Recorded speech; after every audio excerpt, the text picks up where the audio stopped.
Halo pemirsa, sebelum kita melanjutkan podcast ini, jangan lupa untuk like, subscribe, dan share supaya semakin banyak orang yang terberkati oleh podcast ini. Dan apabila memiliki saran dan kritik ataupun pertanyaan, silakan komen di bawah ini atau menghubungi kami di email yang tertera di deskripsi kami. God bless you. Selamat menonton. Halo guys, selamat datang kembali di God is Good Podcast. Kali ini kembali saya akhirnya jauh ditemani oleh Pastor Hendrikus Hendy, dan topik pada hari ini adalah berbuat baik tidak menyelamatkan. Kenapa bisa? Apa yang dinilai baik? Bukankah kalau kita berbuat baik sesuai dengan perintah Tuhan itu baik? Oke.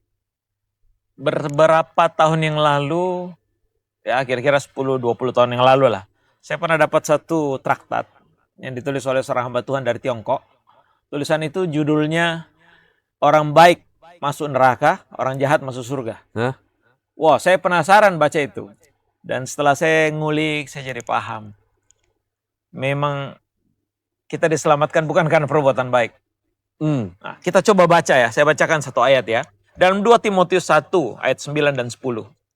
Dialah yang menyelamatkan kita dan memanggil kita dengan panggilan kudus, bukan berdasarkan perbuatan kita, melainkan berdasarkan maksud dan kasih karunia-Nya sendiri, yang telah dikaruniakan kepada kita dalam Kristus Yesus sebelum permulaan zaman, dan yang dinyatakan oleh kedatangan Juru Selamat kita Yesus Kristus, yang oleh Injil telah mematahkan kuasa maut dan mendatangkan hidup yang tidak dapat binasa. Nah, ini penting untuk kita pahami karena akhir-akhir ini begitu banyak orang yang tetap terjebak dalam tipu daya si jahat bahwa pengorbanan Kristus itu tidak cukup. Nah, dan ini menjadi tema yang sudah pernah dibahas oleh Paulus dalam surat-suratnya di Galatia. Galatia 1 itu Paulus catat loh. Jangan sampai kamu tertipu dengan Injil-Injil lain yang sebenarnya bukan Injil. Bahkan jangan sampai kamu percaya kalau orang memberitakan Injil yang lain, termasuk malaikat sekalipun, termasuk saya pun, Paulus bilang begitu. Itu terkutuk loh. Paulus bilang gitu. Nah, saya percaya bukan karena kutukan gimana maksudnya, tapi Paulus berkata itu pasti salah. Perbuatannya tercela lah. Nah, karena kita diselamatkan itu betul-betul hanya karena kasih karunia. Bukan karena perbuatan baik. Kita tidak mampu menyelamatkan diri kita sendiri. Tidak mampu. Semua agama di seluruh dunia memfokuskan pada perbuatan baik supaya diselamatkan. Supaya berkenan kepada Allah. Tapi dalam kekristenan itu berbeda. Ya. Saya ajak kita baca lagi satu ayat dalam Galatia. Galatia 5 ayat 1. Ya. Galatia 5 ayat 1 dan 2. Nah, saya buka dulu. Galatia 5 ayat 1 dan 2. Supaya kita sungguh-sungguh merdeka. Kristus telah memerdekakan kita karena kita karena itu berdirilah teguh dan jangan mau lagi dikenakan kuk perhambaan. Jangan lagi mau. Sesungguhnya aku Paulus berkata kepadamu, jikalau kamu menyenatkan dirimu, Kristus sama sekali tidak berguna bagimu. Sekali lagi aku katakan kepadamu, setiap orang yang menyunatkan dirinya bahwa ia wajib melakukan seluruh hukum Taurat, kamu lepas dari Kristus. Jikalau kamu mengharapkan kebenaran oleh hukum Taurat, kamu hidup di luar kasih karunia. Oh, ini serius sekali nih pesan. Gitu. Ya. Karena pada zaman itu banyak orang-orang kan di zaman mereka bertobat itu kan ada orang-orang yang bertobat dari kalangan Yahudi. Dari kalangan Yudaisme kan, yang mereka melakukan hukum sunat. Lalu ada orang-orang yang sudah bertobat juga dari orang-orang non-Yahudi. Nah, ada orang-orang tertentu di sana tetap menggabungkan kebenaran yang mereka terima dalam perjanjian lama tentang sunat. Nah, sunat itu kan berbicara tentang Taurat. Taurat itu adalah dibenarkan karena perbuatan. Kalau kamu melakukan hukum Taurat, kamu dibenarkan. Sedangkan hukum Taurat, ingat, hukum Taurat tidak pernah diberikan kepada orang lain. Hukum Taurat itu diberikan kepada bangsa Israel. Karena bangsa Israel itu sebenarnya Tuhan pilih mereka jadi suatu bangsa contoh. Contoh umat yang dipilih oleh Tuhan. Lalu Tuhan kasih tahu dia sebuah hukum, namanya hukum Taurat. Nah, hukum Taurat tidak pernah dibuang. Tapi hukum Taurat itu diberitahukan kepada mereka supaya mereka tahu bahwa bagi Tuhan ada sebuah standar. Standarnya Tuhan. Taurat itu standarnya Tuhan. Dan pada waktu mereka diperhadapkan kepada Taurat, mereka semakin putus asa. Kenapa? Mereka sadar, mereka tidak bisa melakukan Taurat. Nggak mungkin. Tidak mungkin. Nah, karena memang itu tujuannya Taurat. Memang itu tujuannya Taurat. Ya.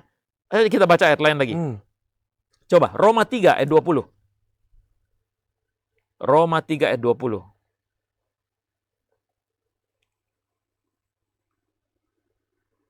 Sebab tidak seorang pun yang dapat dibenarkan di hadapan Allah oleh karena melakukan hukum Taurat.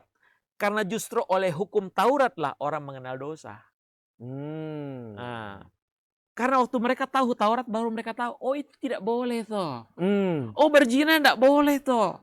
Menipu orang tidak boleh, oh baru tahu saya. Hukum Taurat yang kasih tahu. Itu. Satu ayat lagi. Ini menarik karena ini membantu mengeluarkan orang daripada jebakan yang iblis buat. Ya, coba Galatia 3 ayat 22 sampai 26. Galatia 3. Sorry sedikit banyak ayat ya, tapi nanti kita diskusi. Apa-apa, justru bagus. Galatia 3 ayat 22. Ya, tetapi kitab suci telah mengurung segala sesuatu di bawah kekuasaan dosa, supaya oleh karena iman dalam Yesus Kristus janji itu diberikan kepada mereka yang percaya. Sebab iman itu datang, sebelum iman itu datang, kita berada di bawah pengawalan hukum Taurat. Dan dikurung sampai iman itu dinyatakan. Jadi, hukum Taurat adalah penuntun bagi kita sampai Kristus datang. Supaya kita dibenarkan karena iman. Bukan karena tindakan melakukan hukum Taurat. Ya. Nah, 25. Sekarang iman itu telah datang. Karena itu, kita tidak berada lagi di bawah pengawasan penuntun. Sebab kamu semua adalah anak-anak Allah karena iman dalam Kristus Yesus. Jadi perlu kita paham bahwa tidak usah sibuk fokus untuk tidak melakukan dosa. Jangan fokus tidak melakukan dosa. Fokuslah kepada kasih karunia yang sudah diberikan kepadamu. Ya, kita kenalkan arti bahasa aslinya dosa ya. Dosa bahasa aslinya itu kan hamartia.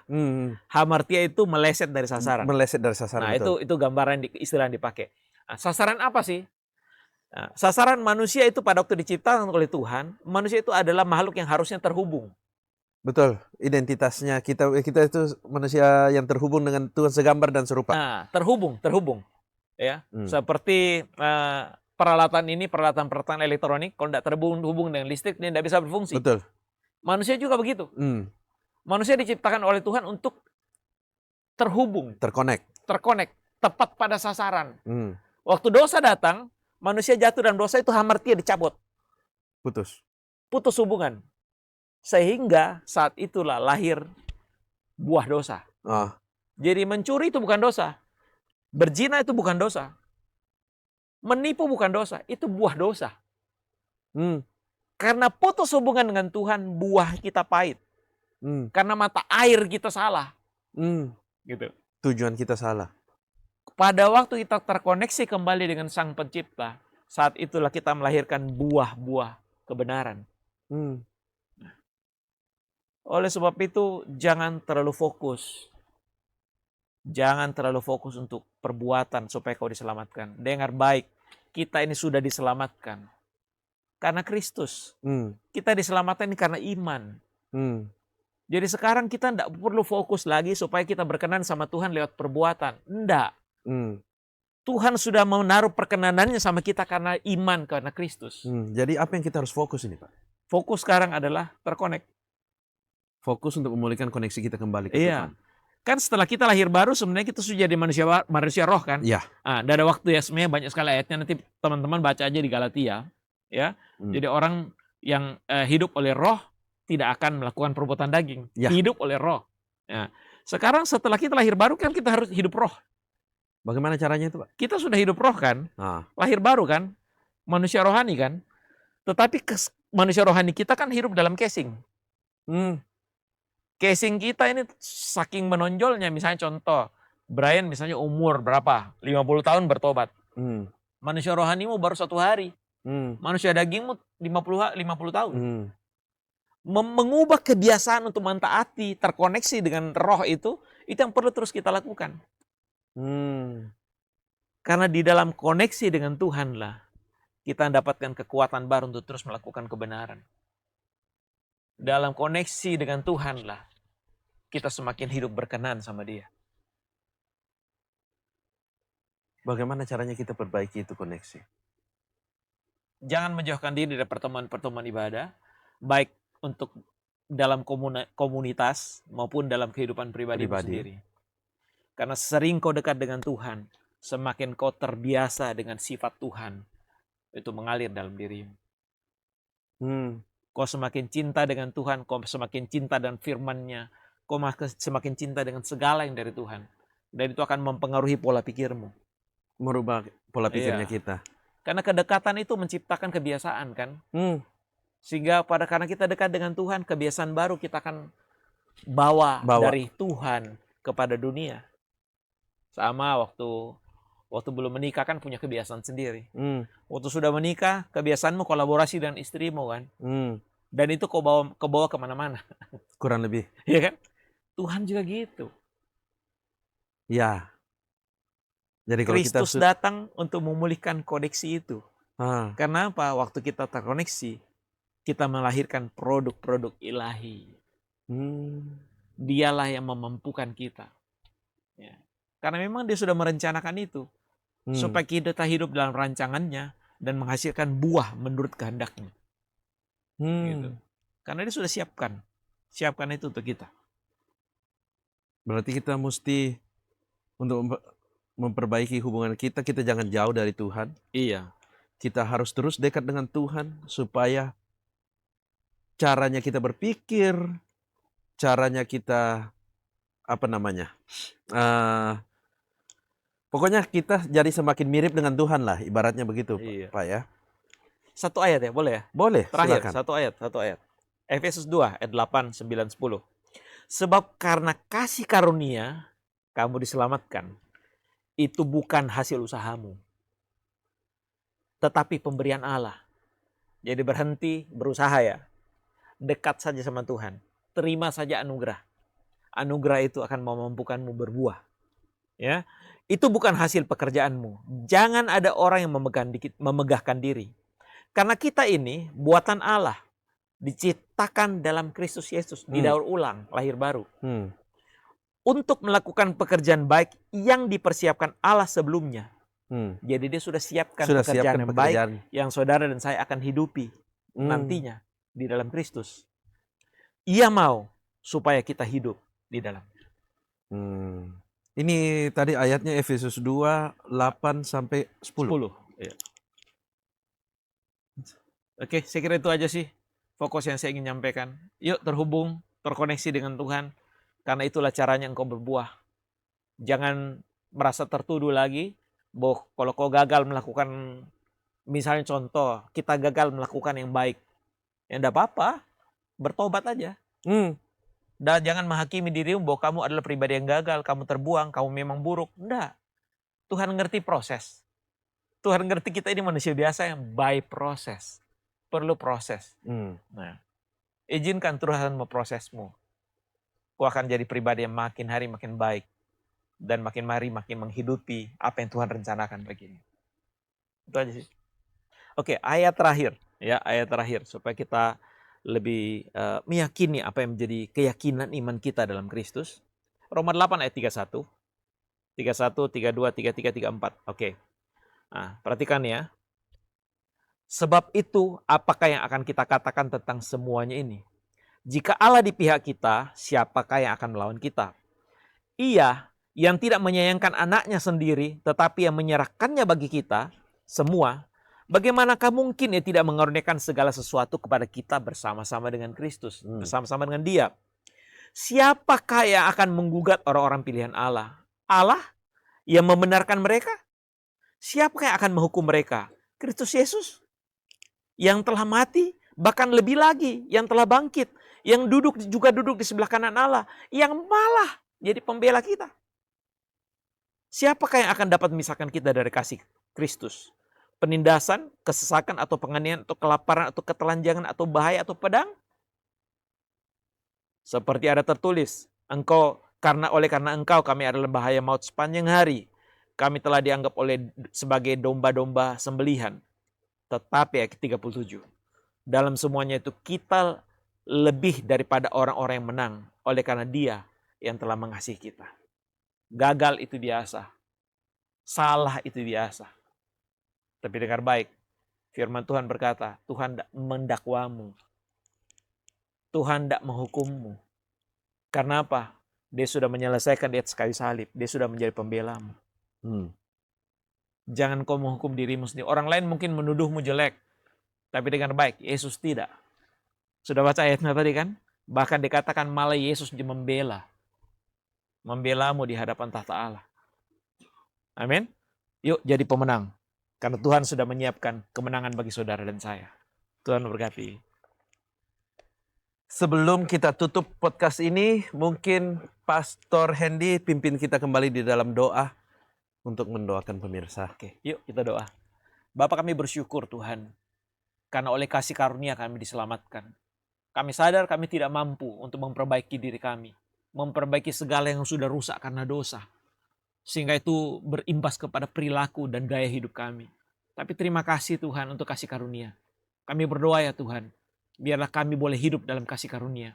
Tidak hidup dengan usaha kami sendiri untuk mencoba membenarkan diri. Tapi kami cuma menerima anugerah besar yang Tuhan sudah berikan bagi kami. Lewat penerimaan ini, kami belajar mendekat terus kepada Tuhan. Kami percaya pada waktu kami dekat kepadamu, kami akan melahirkan buah-buah cinta kasih kami dengan Tuhan. Yaitu buah kebenaran, buah-buah roh yang akan lahir lewat hidup kami. Terima kasih. Kami sungguh bersyukur kepadamu Tuhan. Kami percaya tidak ada lagi tuduhan. Tidak ada lagi tuduhan. Tidak ada lagi dakwaan. Yang ada adalah pembelaan, anugerah, dan kasih karunia yang berlimpah-limpah dalam Kristus Yesus bagi setiap kami yang percaya kepadamu. Dalam nama Tuhan Yesus kami berdoa dan mengucap syukur. Haleluya. Amin. Amin. Ya pemirsa, kali ini kita akan tutup episode kali ini. Ingat, perbuatan baik tidak menentukan keselamatan kita. Yang menentukan keselamatan kita itu adalah iman. Jadi kita percaya sama Tuhan Yesus, kita diselamatkan. Itu bukan karena perbuatan kita, tetapi itu adalah kasih karunia dari Tuhan. Jadi jangan fokus di perbuatan baik kita ataupun perbuatan yang kita tidak baik. Tetapi fokuslah untuk memulihkan hubungan kita dengan Tuhan. Fokuslah untuk connect kembali dengan Tuhan. Dan fokus untuk mengambil kembali identitas kita yang sebenarnya di dalam Tuhan untuk mengerjakan pekerjaan-pekerjaan yang Tuhan telah berikan kepada kita supaya kita tidak meleset dari tujuan. Sampai jumpa kembali di next episode. Tuhan memberkati.